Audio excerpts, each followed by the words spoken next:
আসসালামু আলাইকুম। কথা বলবো ডায়াবেটিক্স সম্পর্কে।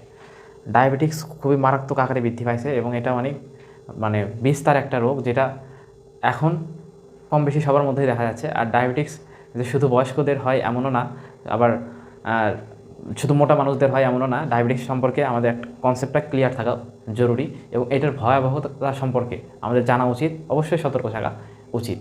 তো প্রতি 6 সেকেন্ডে বিশ্বে কোথাও না কোথাও একটি মানুষের মৃত্যু হচ্ছে শুধুমাত্র ডায়াবেটিক্সের কারণে। তো ডায়াবেটিক্সটা মেইনলি কী? ডায়াবেটিক্সটা হচ্ছে আমাদের রক্তে যখন হাইপারগ্লাইসেমিয়া, হাইপার মানে হচ্ছে বেশি, গ্লাইসেমিয়া বলতে হচ্ছে গ্লুকোজের পরিমাণ রক্তেতে যখন বেড়ে যায় তখনই তাকে আমরা ডায়াবেটিক্স বলি। এবং এটা কেন হয়? এটা মেইনলি হয় আমাদের রক্তে যখন গ্লুকোজটা বেড়ে যায় এবং আমাদের শরীরের অগ্নাশয় অগ্নাশয় নামে একটা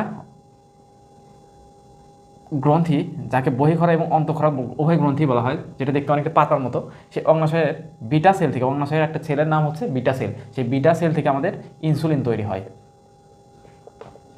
সেই বিটা সেল থেকে ইনসুলিন তৈরি হয় এবং এই ইনসুলিনটা আমাদের রক্ত থেকে গ্লুকোজের পরিমাণ কমাতে সহযোগিতা করে। এবং কীভাবে সেটা কমায় আমরা যদি এদিকে খেয়াল করে দেখি, এটা যদি একটা ব্লাড ভ্যাসেল হয় বা এটা যদি একটা রক্তনালী হয়, এর মধ্য দিয়ে রক্ত চলাচল করে। তো যখন রক্তের ভিতরে গ্লুকোজের পরিমাণ বেড়ে যায়, আমরা ধরলাম যে এটা গ্লুকোজ, রক্তের ভিতরে এই গ্লুকোজের পরিমাণ বেড়ে যায়, গ্লুকোজ যদি রক্তের মধ্য দিয়ে চলাচল করে এবং এই গ্লুকোজটা যদি রক্তেই থাকে তাহলে সেটা ডায়াবেটিক্স। আর যদি ইনসুলিনটা কী করে? ইনসুলিনটা এই রক্ত থেকে গ্লুকোজটাকে রিসিভ করতে, রক্ত থেকে এই গ্লুকোজটা আমাদের টিস্যুতে, আমাদের শরীরের, এটাকে যদি আমরা ধরি এটা একটা মাংসপেশি, এটা একটা যদি মাংসপেশি হয়, এটা যদি একটা মাংসপেশি হয় তাহলে এই রক্ত থেকে মাংসপেশিতে নিয়ে আসতে ইনসুলিন সহযোগিতা করে। ইনসুলিন একটা রিসেপ্টর হিসেবে কাজ করে। এই ইনসুলিনটা কী করে? আমাদের টিস্যুতে এই গ্লুকোজগুলো জমা রাখতে সহযোগিতা করে বা আমাদের লিভারে নিয়ে যেতে সহযোগিতা করে। কিন্তু সামহাও কোনো কারণে যদি ইনসুলিন আমাদের এই অগ্নাশয়ের যে সেল আছে, অগ্নাশয়ে আমাদের সাধারণত বিটা সেল, আলফা সেল এবং ডেল্টা সেল থাকে। তো এই বিটা সেল থেকে মূলত ইনসুলিনটা তৈরি হয়। তো এই কোনো কারণে যদি আমাদের এই বিটা সেল থেকে ইনসুলিন তৈরি না হয় তাহলেও আমাদের এই ইনসুলিনের অভাব দেখা দেয়, যার কারণে রক্তে গ্লুকোজের পরিমাণ বেড়ে যায় এবং সেটা আমাদের টিস্যুতে আসতে পারে না। আরেকটা কারণে যে রক্ত আমাদের ইনসুলিন তৈরি হচ্ছে, অগ্নাশয়ে আমাদের ইনসুলিন তৈরি হচ্ছে, কিন্তু সেই অগ্নাশয় থেকে যে তৈরি ইনসুলিন, এই ইনসুলিনটা আমাদের কাজ করতে পারতেছে না। ইনসুলিনটা যদি সঠিকভাবে কাজ না করে সেই ক্ষেত্রেও আমাদের হাইপারগ্লাইসেমিয়া হতে পারে বা আমাদের ডায়াবেটিক্স দেখা দিতে পারে। তো ডায়াবেটিক্সের টাইপের দিকে যদি আমরা লক্ষ্য করি, সাধারণত ডায়াবেটিক্স আমরা দুই ধরনের বলে থাকি। তার মধ্যে একটা হচ্ছে টাইপস 1 ডায়াবেটিক্স এবং টাইপস 2 ডায়াবেটিক্স। টাইপস 1 ডায়াবেটিক্স নিয়ে প্রথমে কথা বলি। টাইপ 1 ডায়াবেটিক্স যেটা, এটা সাধারণত ছোটদের ক্ষেত্রে বেশি হয়। 1 থেকে 18 বছর ছেলে মেয়েদের ক্ষেত্রে এই টাইপ 1 ডায়াবেটিক্সটা দেখা যায়। আর টাইপ 2 ডায়াবেটিক্সটা, এটা সাধারণত একটু ওল্ড এজ যারা আছে বা যারা একটু বয়স্ক তাদের ক্ষেত্রে, যেমন 30 থেকে 40 বছরের এভারেজ এরকম বয়সের মানুষদের ক্ষেত্রে টাইপ 2টা বেশি দেখা যায়। তো টাইপ 1 নিয়ে কথা বলতে গেলে, টাইপ 1 ডায়াবেটিক্সের ক্ষেত্রে যেটা ঘটে সেটা হচ্ছে আমাদের ইনসুলিনটা তৈরি হয় না, আমাদের এই টাইপ 1 এর ক্ষেত্রে ইনসুলিনটা তৈরি হয় না। এই আমাদের যে অগ্নাশয়ের যে বিটা সেলটা আছে, এখান থেকে কি হয়? ইনসুলিনটা তৈরি হয় না। কেন তৈরি হয় না? এটা বিভিন্ন কারণে হতে পারে। কোনো কারণে যদি এই বিটা সেলটা নষ্ট হয়ে যায়, এই বিটা সেলটা যদি কোনো কারণে নষ্ট হয়ে যায় তাহলে এই বিটা সেল থেকে আমাদের ইনসুলিন তৈরি হয় না এবং আমাদের রক্তে গ্লুকোজের পরিমাণ, যা আমরা কার্বোহাইড্রেট থেকে গ্লুকোজ পেয়ে থাকি, তারপর আমরা সুগার খেলে আমরা সেই সুগার থেকে গ্লুকোজ পেয়ে থাকি, এই গ্লুকোজটা রক্তেই থেকে যায়। তার কারণে হচ্ছে এই ইনসুলিন না থাকার কারণে এই গ্লুকোজটা আমাদের শরীরে নিউট্রিলাইজ হয় না, এটা কমে না, বা এই ইনসুলিন না থাকার কারণে এই গ্লুকোজটা আমাদের রক্ত থেকে বিভিন্ন অর্গানে নিয়ে যেতে পারে না, এটা রক্তেই থেকে যায় বা কমাইতে পারে না। তো এটা কেন হয়? এটা হচ্ছে একটা অটো ইমিউন ডিসঅর্ডার।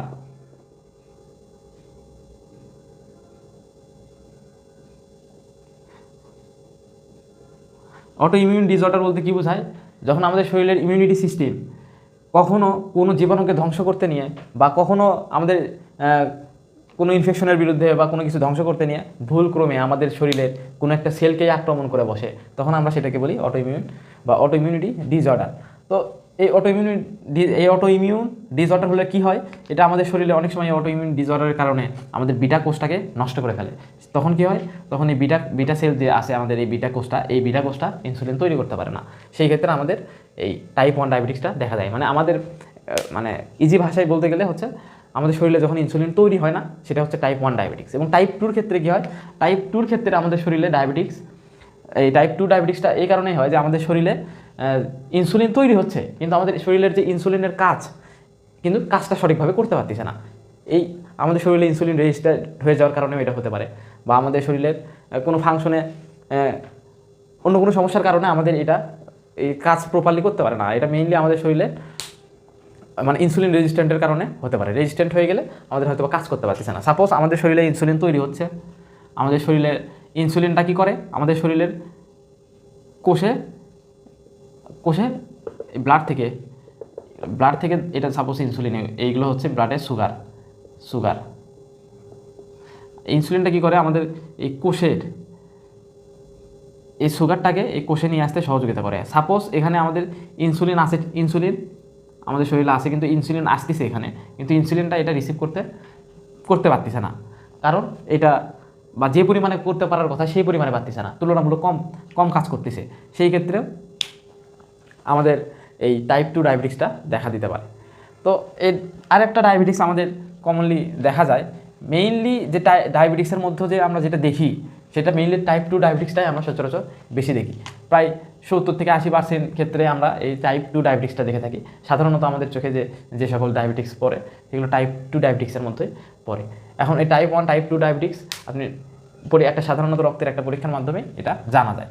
টাইপ 1 ডায়াবেটিক্সের ক্ষেত্রে যেহেতু ইনসুলিন তৈরি হয় না, সেহেতু টাইপ 1 ডায়াবেটিক্সের ক্ষেত্রে ডাক্তাররা সাধারণত ইনসুলিন দিয়ে থাকে।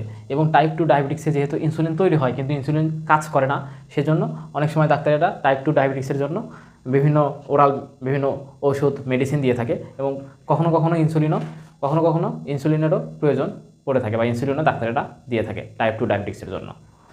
এছাড়াও জেস্টেশনাল ডায়াবেটিক্স, এটা হচ্ছে সাধারণত প্রেগনেন্ট ওমেনদের ক্ষেত্রে হয়ে থাকে।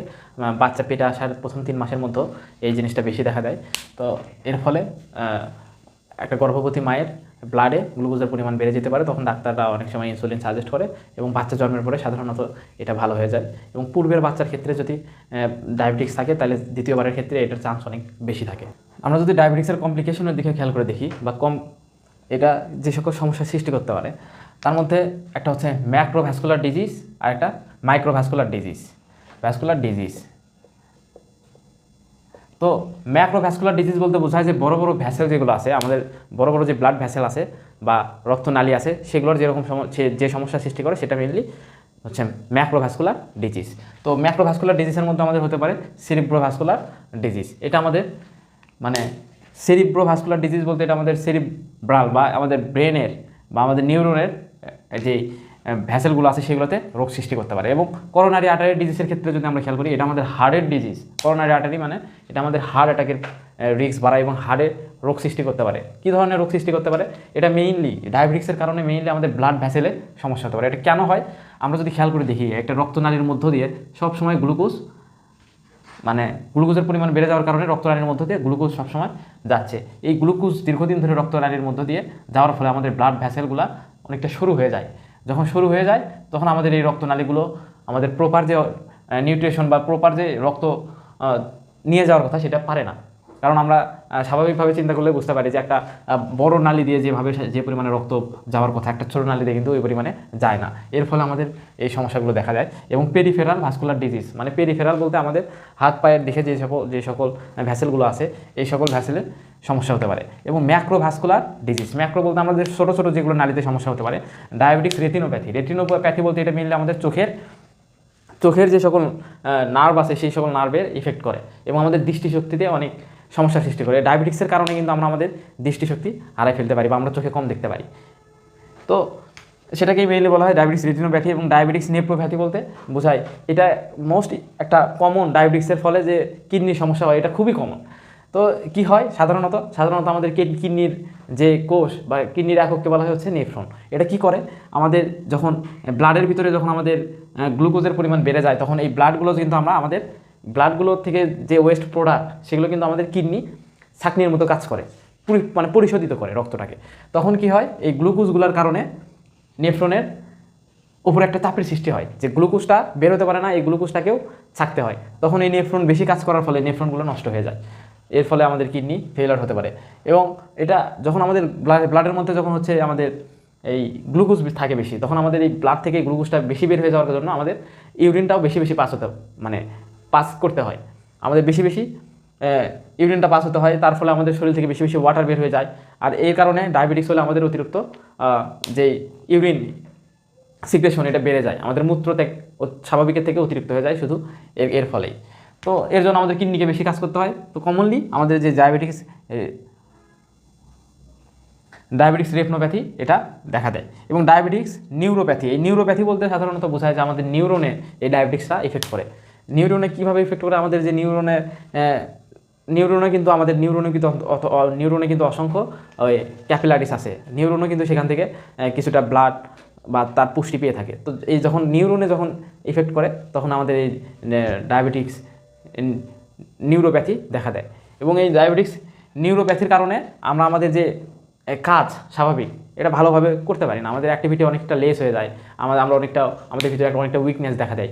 এবং এই তো যে কথাটা বললাম ডায়াবেটিক্স রেটিনোপ্যাথি, এই ডায়াবেটিক্স রেটিনোপ্যাথির কারণে আমাদের অতিরিক্ত ইউরিন ত্যাগ করতে হয়, আমাদের অতিরিক্ত মূত্র ত্যাগ করতে হয়। এই জন্য ডায়াবেটিক্সকে বহুমূত্র রোগ বলা হয়। এই ডায়াবেটিক্স নিউরোপ্যাথির কারণে আমাদের শরীরের নার্ভ সিস্টেমে দুই ধরনের কাজ আছে, একটা হচ্ছে সেন্সরি নার্ভ সিস্টেম বা সেন্সরি নার্ভাস সিস্টেম, আর একটা হচ্ছে অটোনমি নার্ভাস সিস্টেম। তো আমাদের অটোনমি নার্ভাস সিস্টেম ইফেক্ট করার কারণে আমাদের ডে টু অ্যাক্টিভিটিও অনেকটা কমে যায়। এবং এই যে এখানে যে বললাম যে ডায়াবেটিক্স নেফ্রোপ্যাথির কারণে যেহেতু বললাম বেশি বেশি আমাদের ইউরিন ত্যাগ করতে হয় বা ইউরিনেশন হয়, এর ফলে আমাদের অতিরিক্ত পিপাসা পায়, মানে আমরা খুব বেশি পিপাসা পাই এবং আমাদের আরও ক্ষুধা অনুভব হয়, আমাদের ক্ষুধা বেশি লাগে ডায়াবেটিক্সের কারণে। এছাড়াও ডায়াবেটিক্সের কারণে আমাদের এই তো বললাম হার্টের সমস্যা হতে পারে, কিডনিতে সমস্যা হতে পারে, তারপর আমাদের নিউরনের সমস্যা হতে পারে, আমাদের চোখের সমস্যা হতে পারে। ডায়াবেটিক্সের যে কমপ্লিকেশন, আমরা শুধু ডায়াবেটিক্সের কারণেই না, আমাদের ডায়াবেটিক্সের ফলে আমরা যে কমপ্লিকেশন সৃষ্টি হয় বা যে সকল সমস্যা দেখা যায়, এই সমস্যার কারণে আমাদের ডায়াবেটিক্সের রোগীরা মারা যায়। তো এটা থেকে বাঁচার উপায় এটা তাহলে কি? এটা থেকে বাঁচতে হলে অবশ্যই একটা হেলদি লাইফ লিড করতে হবে।